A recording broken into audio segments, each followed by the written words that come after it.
Yes.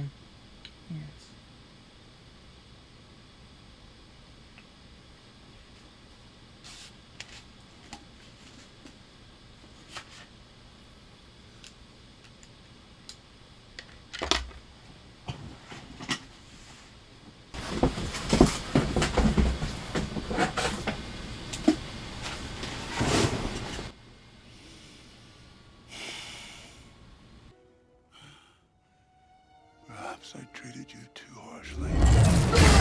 Today's book.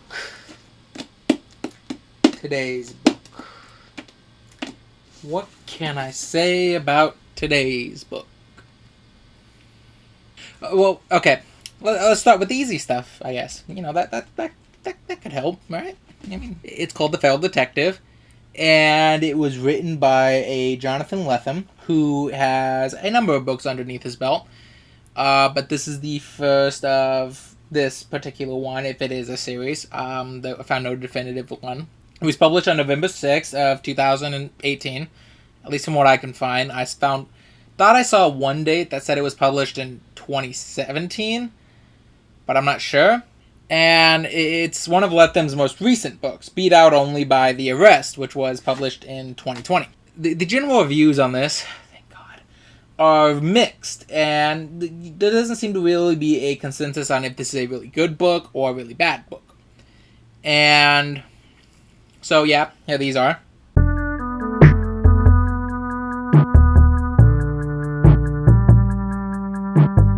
We can do the cover now. Let's do the cover. The cover is bland. It's basically a blank shot with what I imagine is supposed to be an orangish sky denoting the Californian sunset.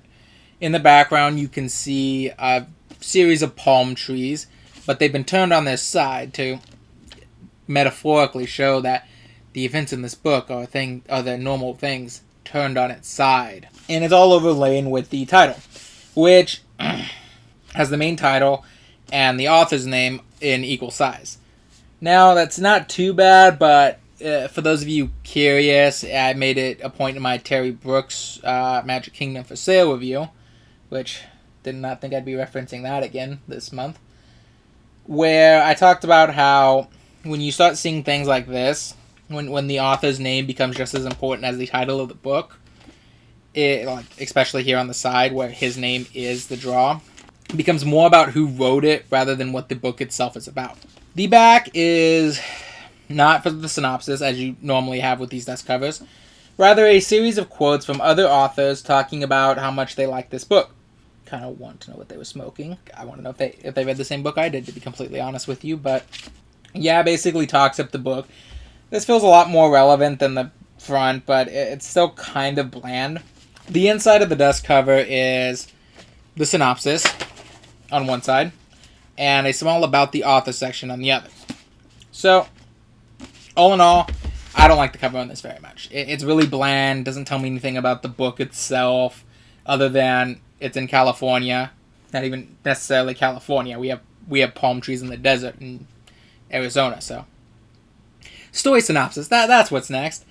The story synopsis, for those of you who've seen my TBR, I've already kind of read it out for you, but the basics of it is a woman named Phoebe goes down to California to help her best friend try to find her lost daughter, Arabella. In the process of this, she ends up coming along Charles Heist, also known as the Failed Detective, a man who was recommended to her to help her find and discover where Arabella has gone, and only to find out that Arabella has gotten herself involved in something much bigger than she anticipated. That's kind of the synopsis, at least as far as I got. Okay, so I'm going to stop right here and be completely honest with you guys. I did not finish this book. I DNF'd it. I DNF'd it hard, and I don't regret it.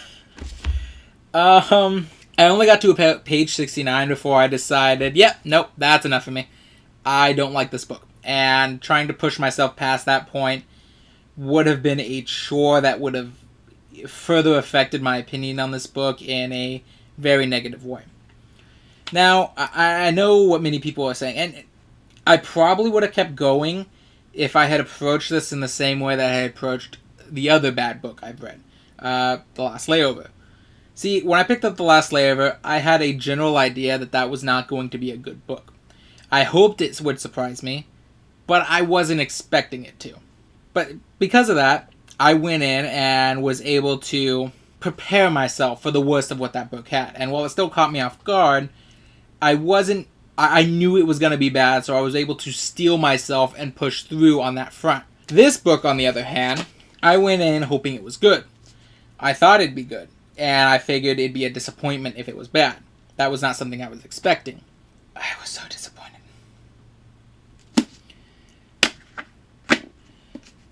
But anyways, because of that, my tolerance level for this book was way lower than it was for The Last Layover.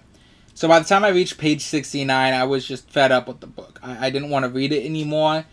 And maybe one day I might return to it and finish it off, if approaching it like I did with The Last Layover. But for now, I am DNFing it at page 69.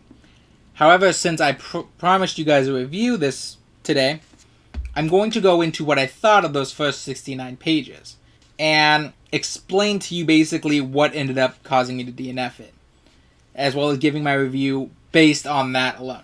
Now, obviously, anybody who's read this book all the way through and thinks that I'm being unfair or believes the book gets way better after this point, you're free to tell me.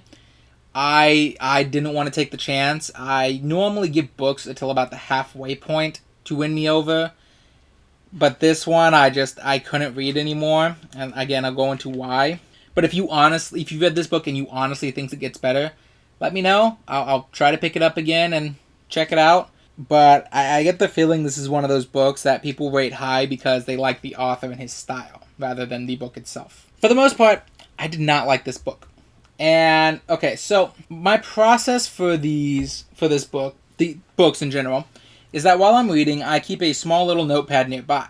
Every time I see a thing I don't like, a thing that doesn't make sense, typo, anything like that, I'll quickly jot it down on this little notepad, and then I'll go through it at the end, see how many were explained better or got better with context from further in, crossing them out if they did.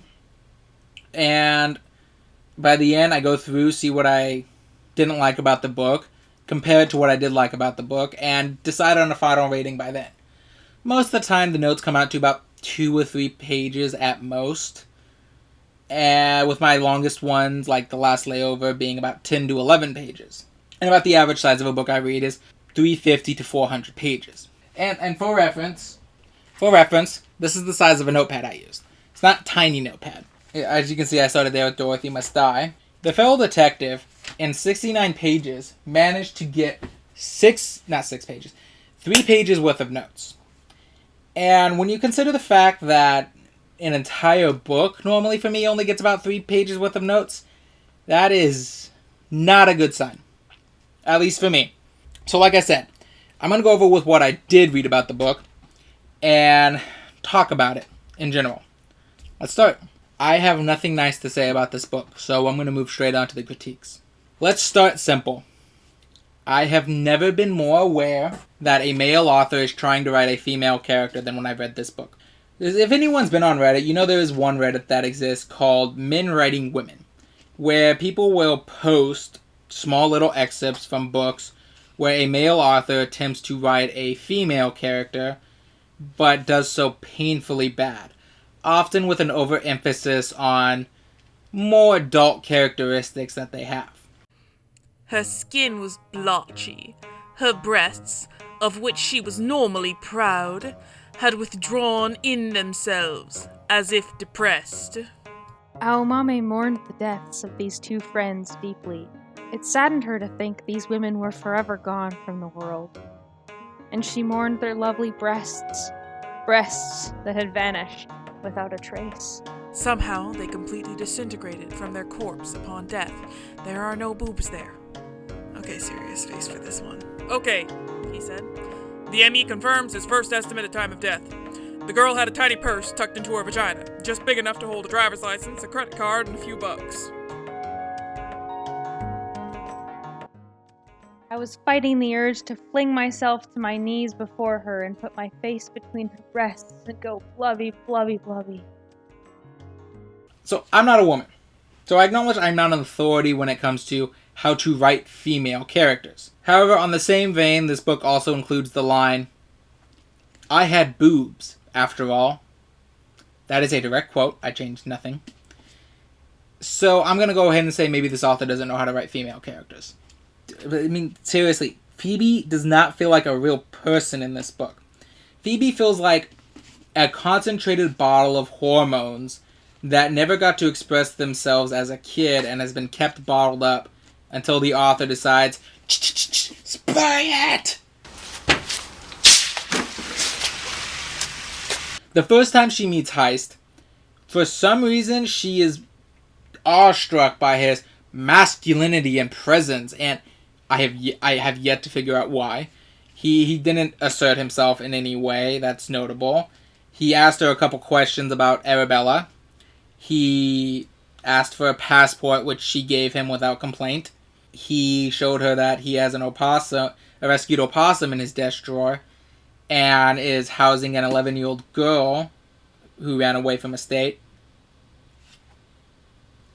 I'll talk about it later. Just one thing at a time, please. So when she leaves this office talking about how so awed she is, how caught off guard, and how vulnerable she was left feeling by this guy, I'm sitting there left scratching my head like, what? Where did this come from? That doesn't make sense. Even apart from this strange behavior she has, Near instantly attracted to Heist, and I for the life of me cannot figure out why. He's not described as conventionally attractive. He's described as very hairy, wears a red cowboy jacket, has a gigantic mutton chops. I guess, some people that's really attractive, but I don't know. To me, that's not what most people consider conventionally attractive. But she's so attracted to him that every other paragraph feels like her contemplating doing the horizontal hokey pokey with him. Like, to the point that I feel like she forgot that she was here looking for a lost teenager for her mother. And it is I don't even understand why she has this instant attraction to him. Like, I went into his physical appearance, but Heist doesn't do anything to promote this attraction. And in fact, up until the chapter 12, I wasn't even sure Heist was aware she was attracted to him, because he shows no clear interest whatsoever up until that point. Another thing I gotta talk about. Like I said, it gets to the point where Phoebe is more interested in threading the needle than she is about finding the lost daughter she flew all the way down here to find. Furthermore, she has some of the strangest logic I've ever seen in a book. Like, I'm not even talking that she draws that she believes the weirdest things. I mean, she draws the weirdest conclusions from the most minimal amount of evidence. There's at one point where I was reading where Heist takes her down to a small group of hobos living down in an area, a gravel pit as it's described, so that she can talk to one of the hobos named Sage, who may have seen Arabella. The scenes in this are just so, like, Lethem feels like he's trying to make her come off as smart, but she is connecting the widest gaps in logic with the most minimal of evidence. For example, this Sage girl talks about how she did in fact meet Arabella, and that she was here with a guy. Based on that alone, I pretty much gave you all the information Phoebe had. Phoebe immediately assumes this was Heist, and starts to get extremely paranoid of the guy. So Sage has to say, no, obviously not him. Then Sage has to point out quite clearly that Arabella is using Phoebe's name as a cover name, so she can go around undetected. Like, it was like, this one I was a little more forgiving of, because it could just be that quick shock moment of Sage saying, Phoebe did this. Wait, no, I'm Phoebe. No, she was Phoebe. What do you mean? That's pretty much how the exchange goes. But there's also other scenes where she makes the widest jumps in logic.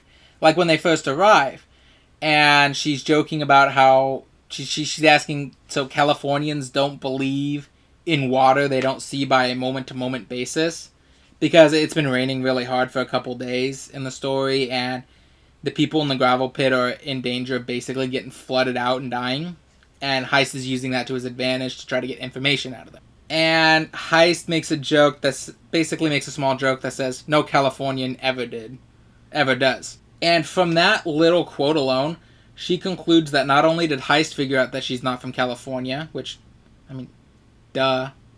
You gave him your friend's daughter's passport. But Heist himself is not from California, which is one of those, wait, what? How'd you get that? How did you get from point A to point B here?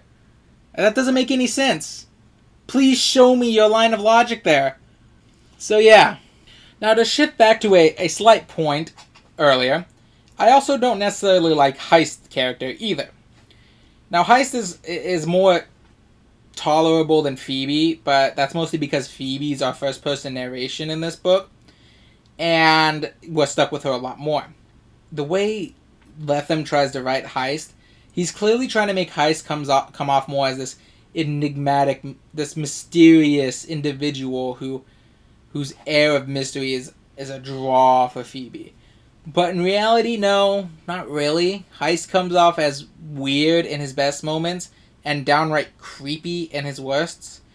And I know that's not what he's going for, but it's just, that's all I can think when I've read those scenes. Like, let's go back to the point of Heist has an 11-year-old runaway girl living in his armoire. For those of you who don't know what an armoire is. And it's kind of one of those, I think this is supposed to be seen as quirky, but yeah, let me put it this way. Let me just give you this scenario. If you were to come across a strange man, covered head to toe in bushy hair, who keeps a wild animal in his desk, who has a strange fashion sense, and you found out that an 11-year-old girl who is currently being looked for by the state is being stashed in his closet where she sleeps, what's the first thing that comes to your mind?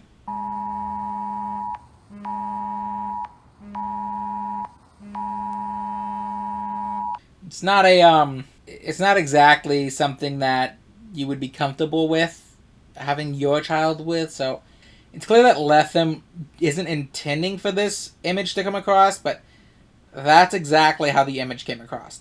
Also, this book is very political. And as I've said before, even in the last layover review, I don't have anything with putting politics in books. Some people don't like that because you're forcing real-world issues into an escapist fantasy.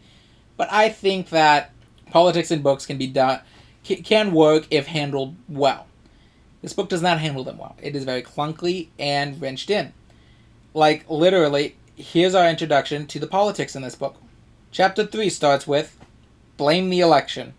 I'm not going to tell you guys which election, but the book was published in 2018, so I'm going to let you draw a conclusion there.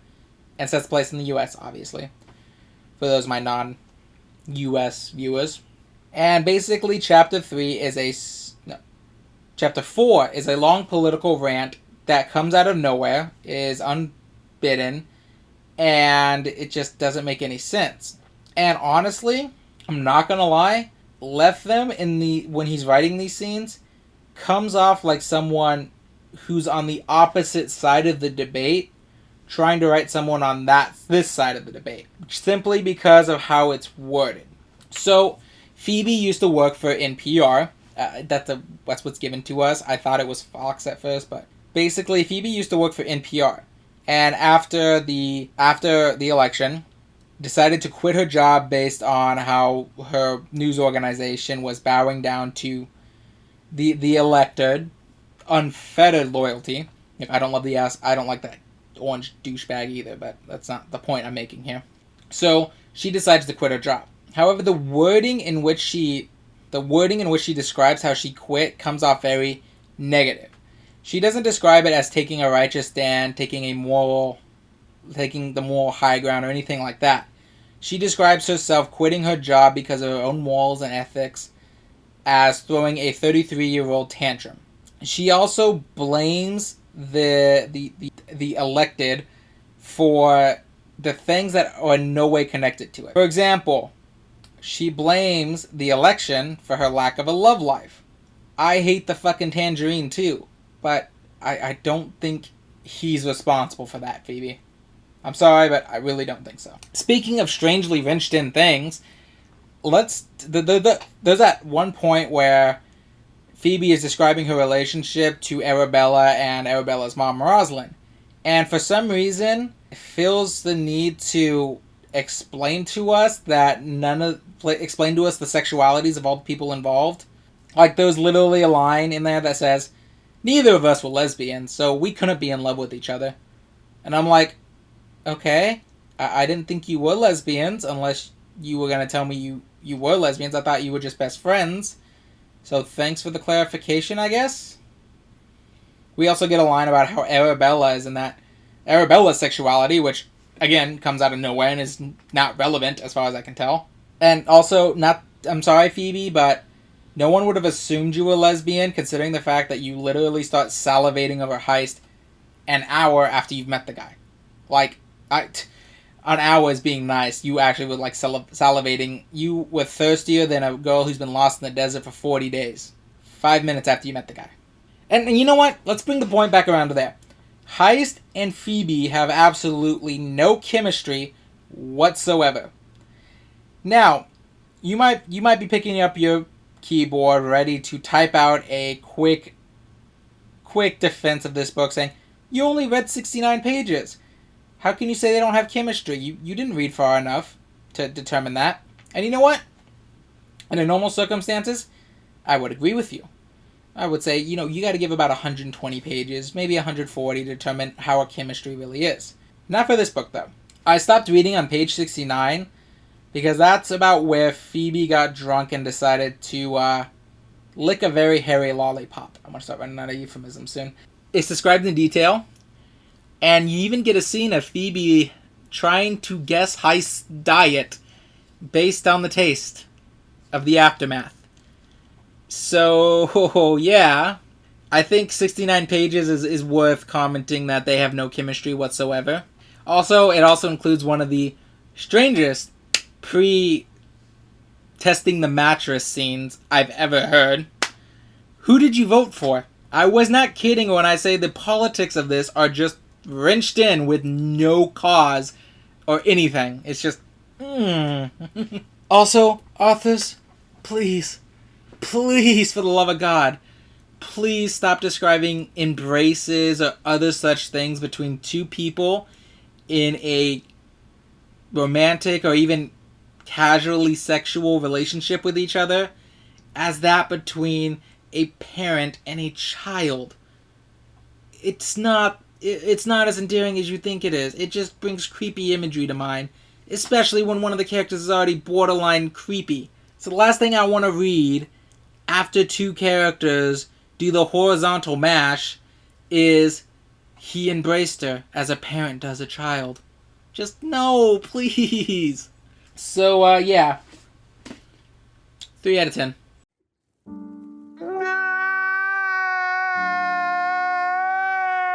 So obviously, this is a rating for a book that I only partially completed. So I want you to take that 3 out of 10 with a grain of salt. And again, if you have read this book and think it gets way better after this section, because this was part 1 I read, tell me. I'll try to finish it. I may even return to this one day, but approach it like the last layover for me. But I mostly stopped there because if I kept going, I would probably need to review it like I did the last layover. That is, bit by bit as I'm reading through it. And I'm not going to be able to do that by the time this Monday rolls around. So I'm going to give you this small review, talk about how I did not like this book, and I am not finishing it at this moment, and how are we doing this? I actually made it. I'm kind of surprised. So yeah, who would I recommend this for? Maybe if you like the author already, it might be worth reading for you. That's about all I got for you, though. It's not for me, though.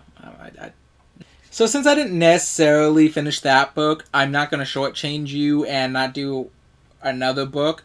I'll try to finish one of my minor TBR books and toss that up as a full review. Which one I haven't quite decided yet. I need to finish a few of them to do so. Probably not going to be Typhoon Rising because that's just going to be bad too. I'm approaching that one like the last layover. But otherwise, that's my review on The Failed Detective. But don't worry, I will be sniffing out the code for the next book. And hopefully I'll bring you a better review this time. But until then, remember, with every book comes an adventure. And every adventure is worth having. Even a bad one. Hey guys, again, as those of you who've seen my last 2 reviews know, I'm trying to put this in the video from now on, where I'm going to be talking about, well, I'm just going to mention in the video, at the very end at least. If you like this video, please like, comment, and subscribe. Every little thing you do helps this channel grow, and it'll keep you updated for any future videos I may do. You don't have to. I just hope you show some support if you like this. Even if you got a single chuckle, just do me a favor, hit that little like button. But yeah, other than that, hope you guys have a great day.